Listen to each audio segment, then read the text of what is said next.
Ngala zo bengi koko kolabo. Koko papa na za kolabo parce que papa na tout bonne ne bandeli. Au moins j'aime pas le wana d'abord. Ezaki cop na yi. Bati ba yokanaki. Au moins papa wana togole wana wa yaki wana. C'est comment on a Eden Kojo.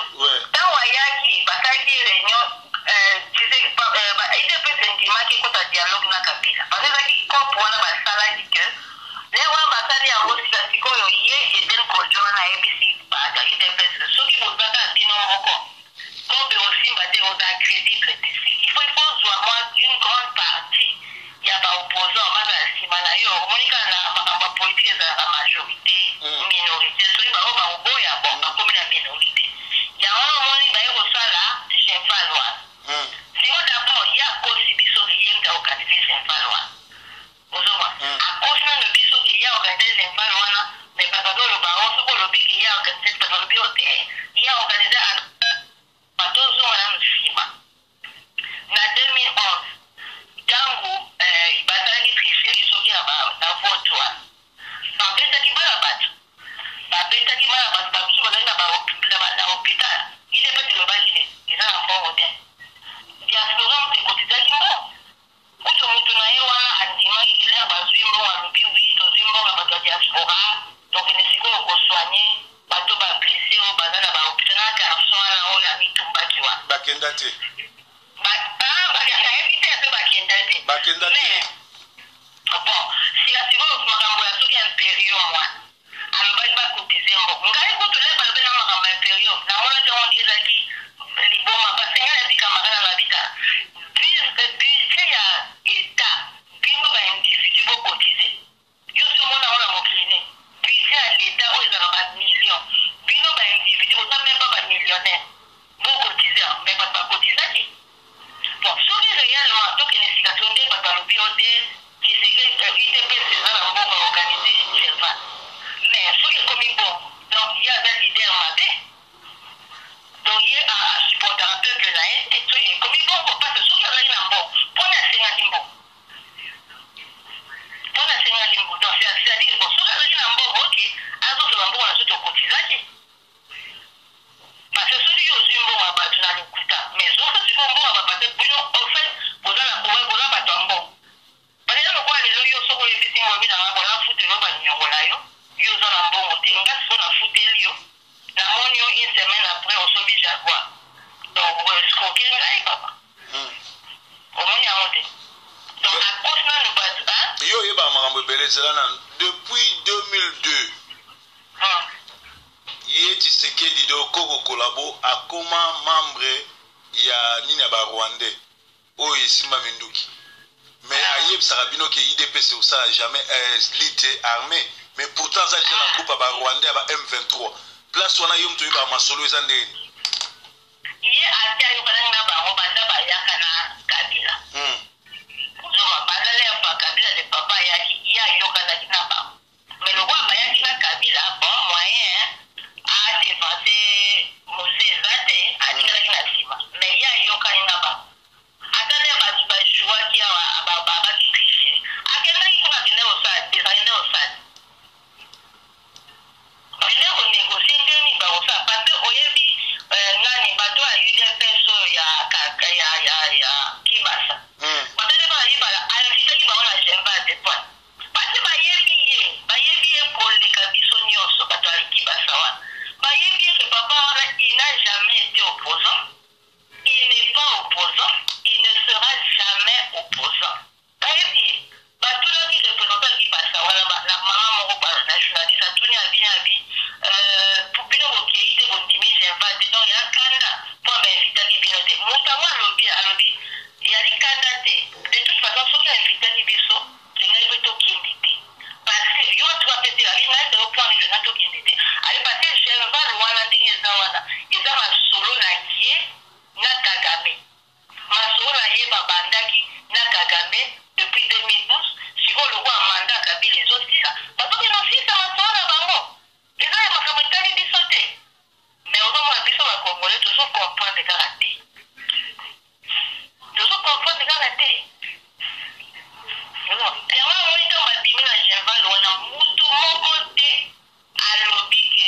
bato wana bafaux opposant bayaki na jepa baye bapesi bango mbongo basupporte ye siko ntango basisi balobi non bazobenga ye président ya transition mais wana aza donc ye président ya transition ndenge parce que ye alobi na clôture na ye asali conclusion alobi non tozosenga Kabila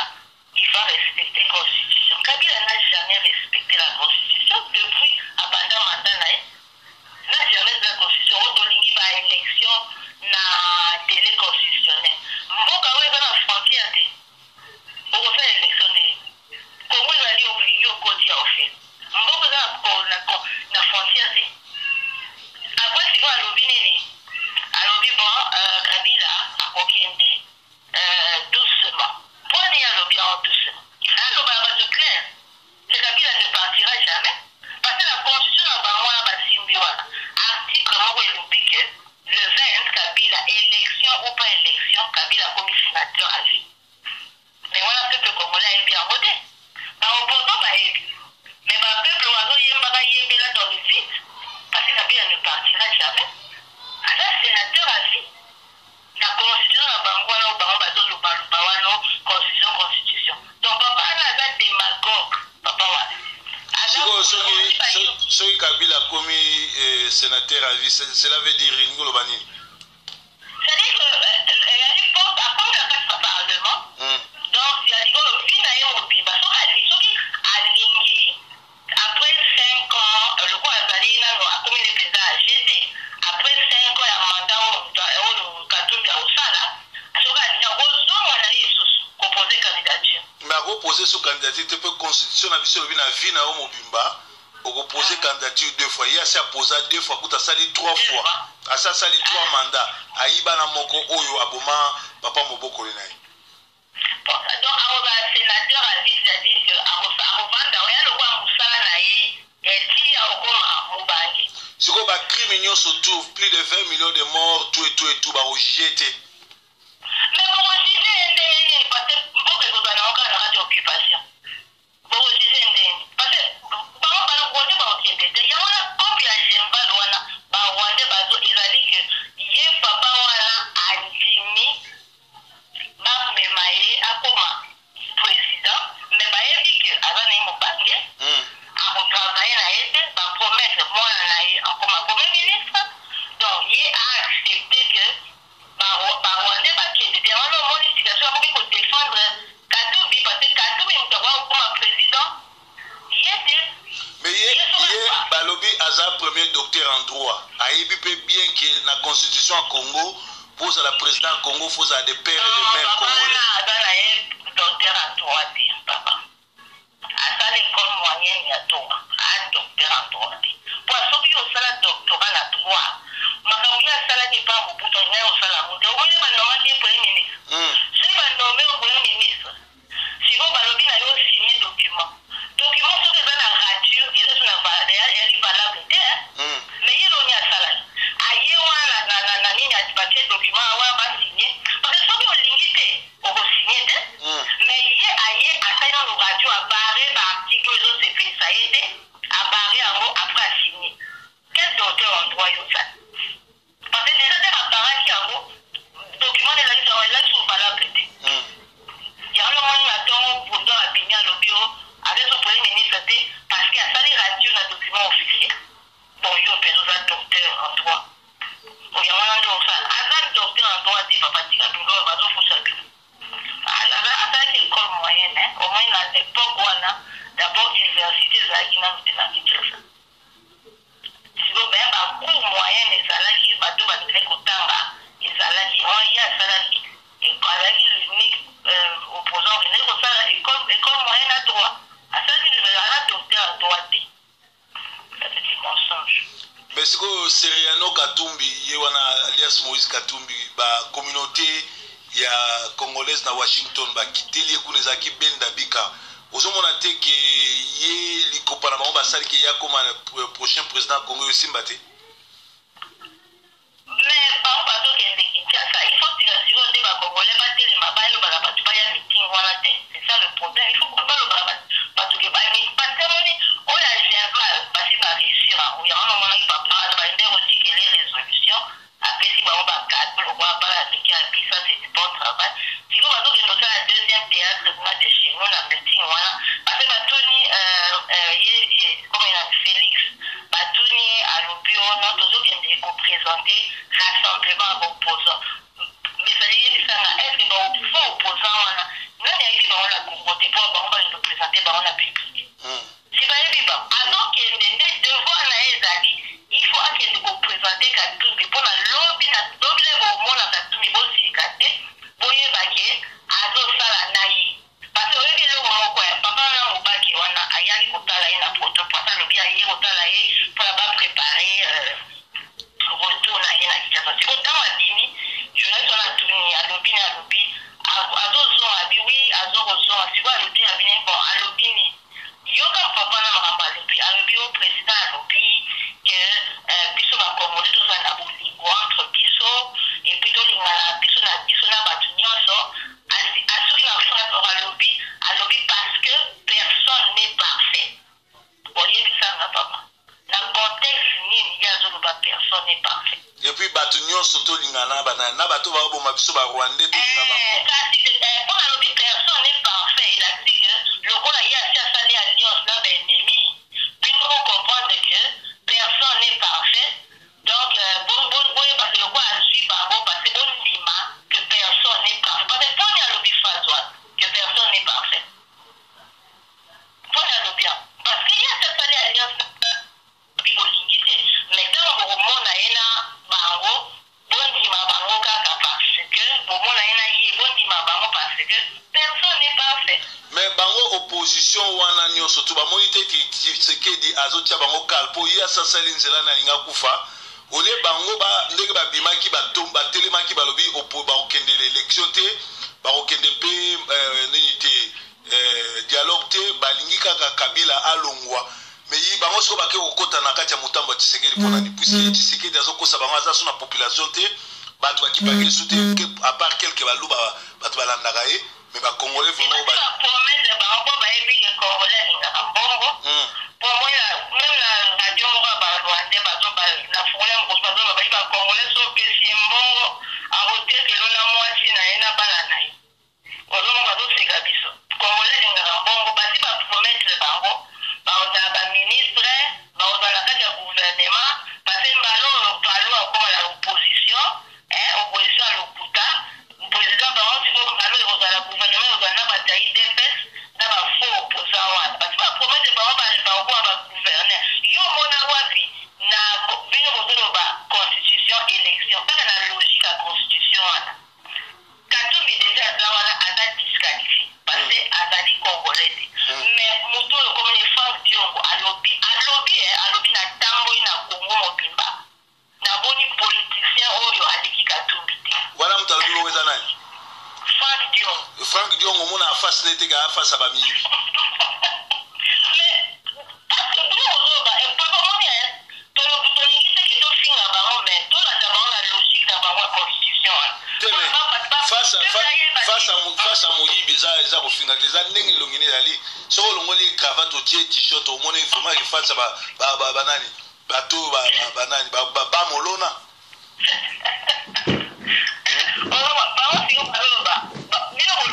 na ba kulukanga oyebi ba molona na kulukanga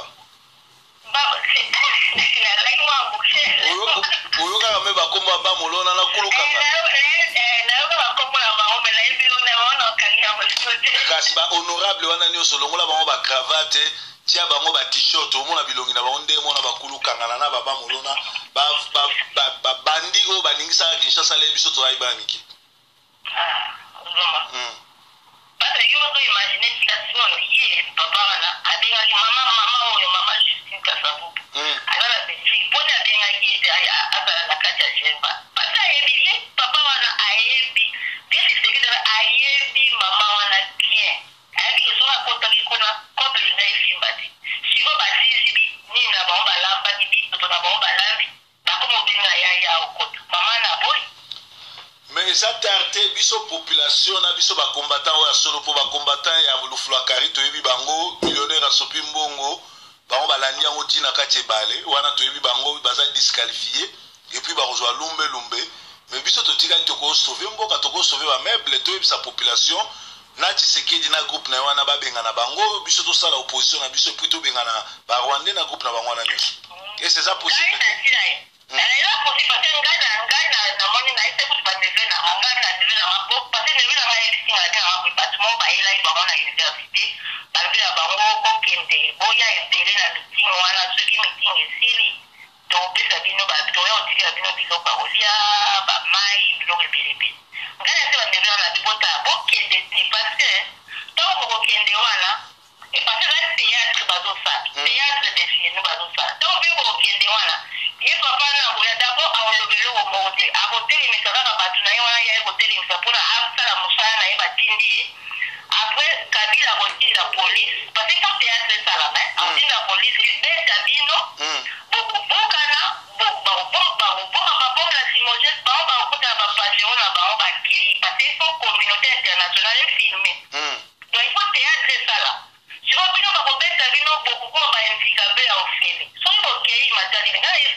asalika azolandaka scénario oyo Gizenga sala ndenge akendeki alongwa tie ndeko na ye musitu donc ndenge wana kaka donc histoire se répète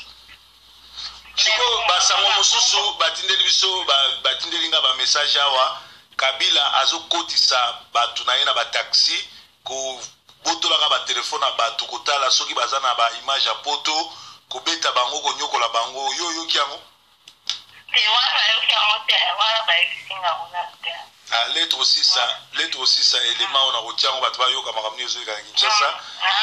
bandeko na biso bakotaka ba taxi te bakotaka ba taxi bis parce que na kata ba taxi Kabila atindi ba twa anera ba Rwandais bazo fouiller ba tu koboto ba téléphone kobeta ba tu kozo ba adresse na bango we mais vie wananga kama blamoni kuna na nini na bena France bayambi papa menga pinga soki mama yena Angleterre papa biso to kubambi pa match awoya te agenda kila nini na France na France amoni basali ndo te pate awawa batu bazali kidi baba yeba kiti makama solo ngo yoko bimaka mikolo nde to susi ya moto lobela ngo batu bazali informé te batu bakatsa ka ke yaza mutu malamu nzoka tozala ba information depuis 2002 akoma agent Kagame na Congo aza mutu ba M23 ebi masolo tout eleka yango monaki ba scénario na ye na 2006 2011 akebe élection tout nzoka eza ba théâtre ba osala azobomisa ba congolais yazoli ya mbongo tu vas pas ba oye alingi violence te mais azaba membre à M23 alingi violence azokosaka ba peuple congo mais par contre problème ezali ba congolais bazoni kimakaka te parce que fanatisme ezeki papa fanatisme Congo ezokende parce que soki papa se torate kaka batikali mbalo esili teme ba milatre bayokani bakoyebisa ba belge balobi ba milatre eza bango ba Moïse ba Kengo ba Kamitatu aza mwana makango papa na ye mama na kenda kobota na sango tanga za ina libale pa Kamitatu do ibango wana balobi baza capable ya diriger konyokola biso 60 ans kozwa biso otage donc ikopezali ko ba milatre nde ba métis nde bazolinga bakumbela makambo eza na Congo banyokola biso bato mwindu kasi bapeza faute na biso eza faute bako parce que ba groupe ba ina Genvalwa groupe wana soki baboyaki ko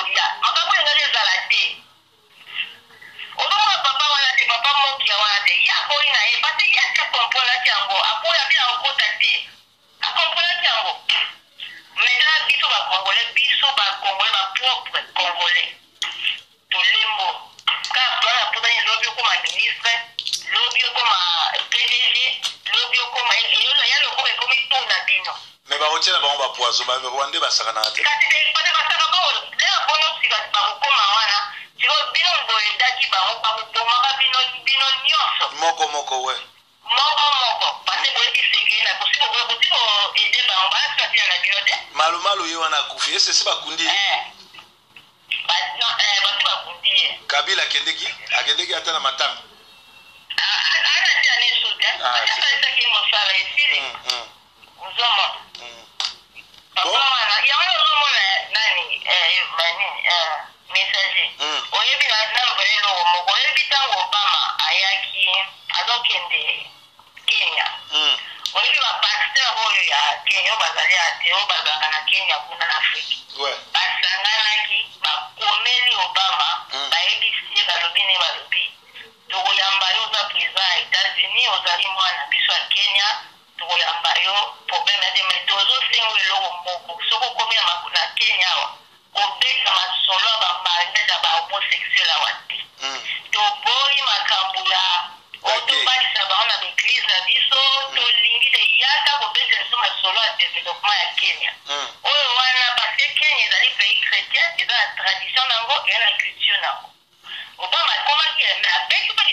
Trahison a essayé bimi pour ça parce que toyebisiko que depuis 2002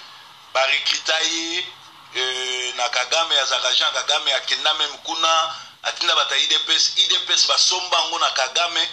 na Kabila toyeko comprendre nsiko IDPS za sous parti ya opposition te ezali parti présidentiel parti à majorité présidentielle ya Kabila ezali PPRD. Il y a des opposants, papa. Pas de bandits malades, on va la dire. Là, mon bout, tu as été opposant. Pas de sur le plan, aux autres. Il n'a jamais été opposant. Yo, si on a un cas pour le Loban, yo, ennemi là, à pour le Loban. Et là. Ennemi là, comme de ban, là, en charge. Si, beaucoup de gens pensent un bon, alors, supporter ban, là, pour. Il n'est Félix, on a un rôle, celui qui a dit un bon, pour tout. Alors, mais Félix wana sugele mabe aye bango pe ke ba Rwanda ba otikete so azo kanisa ki matama wana avimbise ona mbongo wa Congo mais arolia poison arosuka na poison. Il faut que tu parles il faut pas congolais personne d'être personnellement et après il faut que tu mais pour ça lettre ouverte que pour il va to ça les lettres pour ndenge toza boy mokili mo nga déjà banda lobby banda na zwaki ba information nyonso o eza troisième émission na osala sur trahison à Tshisekedi pe sur IDPS ndenge zaka parti ya ekota parti ya ba Rwanda comme parti ya PPRD zomon papa wana azali démagogue azali très papa wana azali démagogue ndeni yozo opposant ozo ya okomi aliena bato bazali illégal ezala opposant yozo ba yozo opposant balobi pe na 2005 Tshisekedi azoki na Kinshasa avec son allié Moïse Katumbi il a fini yozo opposant ozo battre pour la peuple na yozo qui n'est là bato bazali illégal vraiment papa n'a traître azali vrai démagogue il faut que on le balle tout la c'est que démagogie na yona tout si to yebia amen. Bon tokobi ko chité na yete soza na moi suka avant to kabwana po to lancer émission mais on est papa il faut que ba biso la Congo to ba famille na biso ya baki na bango meeting wana te pour na bala ba okufa pamba baki na bango bango te bakobeta bana bato bakosokisa bana bato bango bakei na bango na bandako na bango bakovanda tranquille oyo alingi kobala ndeko na ye te ngasi na esi yango batema nali na bango bakende te nasuki wana papa apart wana bacombattant oyo baza na Kinshasa babongama mpona kobengana rwandais na système na bango nyonso surtout na ye Tshisekedi na bana na ye merci ndeko na nga nzambe apambola wana tobengani merci papa bye bye merci alors bouti kolanda ndeko na biso mwasi na bombi kombo na ye mpona kobatela identité na ye a intervenir de temps en temps et puis awa naza na message moko naye nayokisa bino makambo ezoleka na Kinshasa pour vous comprendre ndenge nini bato wana bazotravailler toyoka na message oyo. En fait, j'étais en train de monter à la répétition, je suis arrivé à Lupin. Réaction à Kinshasa. Je trouvais un taxi là, bon, c'était comme il y avait déjà 3 personnes dedans, il y avait une personne devant, puis il y avait 2 personnes derrière. Je suis venu, j'ai pris aussi place dans les taxis. Le monsieur qui était à gauche est descendu de l'autre côté. Quand il est descendu, le chauffeur était patient, il attendait. J'ai compris par après qu'ils étaient ensemble. Quand il est descendu, il est revenu pour monter. Maintenant, il n'est plus monté de là où il était, il est monté de là où j'étais. J'étais obligé de pousser pour qu'il monte. Quand il est monté, on a quitté aussi. À peine on quitte, on arrive à Pellustor, il remonte toutes les glaces, la voiture était filmée. On me demande de me présenter. Et ils se sont d'abord présentés. Ils ont dit que non, ils travaillent à la présidence. Ils sont en train de mener des enquêtes sur les gens qui ont des images sur le chef de l'État, les images qui sont en train de salir le chef de l'État et autres dans leur téléphone. Que je commence par me présenter, est-ce que je suis un Congolais ou pas? J'ai dit non, moi je suis un fils du pays, je suis Congolais, voilà, je me suis présenté, tout. On m'a demandé si je peux donner mon identité complète et que je leur donne mon adresse. Ils m'ont demandé si j'avais une carte, j'ai dit bon, j'ai mon permis de conduire, ils ont dit bon, ça va, tu me donnes le permis de conduire. Ils ont pris le permis, ils ont commencé par écrire mon adresse dans un agenda comme ça, ils ont écrit quand ils ont fini. Ils m'ont dit de leur donner mon téléphone. J'ai dit, je vous donne mon téléphone, pourquoi? Ils disent, non, nous sommes en train de mener des enquêtes, on doit vérifier dans ton téléphone. Je dis, mais je ne peux pas quand même vous donner mon téléphone, c'est mon portable. Juste quand j'étais en train de dire ça, l'un d'entre eux sort un revolver. Il me dit, non, si tu tardes, moi je tire. J'ai dit, bon, ça va, mon téléphone est là. Je leur ai donné mon téléphone. Ils sont entrés dans tous les menus, ils ont regardé tout ce que j'avais comme photo, ils ont vraiment fouillé. Nous sommes allés jusqu'à Gombe. Donc nous sommes arrivés jusqu'à Gombe, toujours dans les taxis, l'autre avait l'arme à côté de moi, donc je ne pouvais pas bouger, je ne pouvais rien dire. Ils ont essayé de tout fouiller, ils ont vu, je n'avais pas de photos. Maintenant j'avais un téléphone que je devais donner à un cousin, un iPhone 6, c'était à un cousin, je devrais aller lui donner ça. Après la révision, je devrais le voir à Lupin pour lui donner. Maintenant c'était déchargé, il n'y avait pas de charge. Ils m'ont dit non, comme ce téléphone ici ne s'ouvre pas, il n'y a pas de charge, on ne peut pas te les remettre. On va avec ça, comme on a ton adresse, on viendra te chercher par après. Si on trouve des images ici, on va t'arrêter. J'ai dit bon, ça va, c'est pas un problème. Allez-y avec un téléphone. Allez-y alors avec le téléphone en question. Ils ont récupéré le téléphone, ils m'ont libéré, je crois, à 22h. Donc depuis 16 ans qu'ils m'ont pris, ils m'ont libéré à 22h pour rentrer. Donc j'ai béni vraiment Dieu parce qu'ils ne m'ont rien fait à part ça. Voilà. C'était vraiment des militaires, de vrais militaires, parce que j'ai compris partout qu'ils étaient des militaires, ils se sont même présentés, ils avaient les cartes de service. Ils ont dit que c'est tout ce qu'ils sont en train de faire comme travail. Alors je vais nous demander si nous avons ce genre d'images-là dans nos téléphones, essayer un peu de supprimer ça pour ces derniers temps, c'est pas vraiment bien. Donc wana Kinshasa bazokota na taxi ndenge bazomenase bango bomoni bile batindeli ngango à partir ya Kinshasa. Alors bino bato ya Kinshasa bokende meeting ya Tshisekedi te, bomataka pe bataxi te, bomataka bataxi biso ozala bien, parce que Kabila atie ba squadron ya mort pona koboma, pona konyata, pona kodétruire ba Congolais. Mais biso tozana Yesu pe tolobi Kabila dégage, esengeli soulèvement populaire ça mato benga na Kabila. Nzambe aza côté à Congo, Nzamba pambola Congo. Izaki bongo entretien sur Sentinel TV en direct à Mongalema. Merci Yesu Nkolo.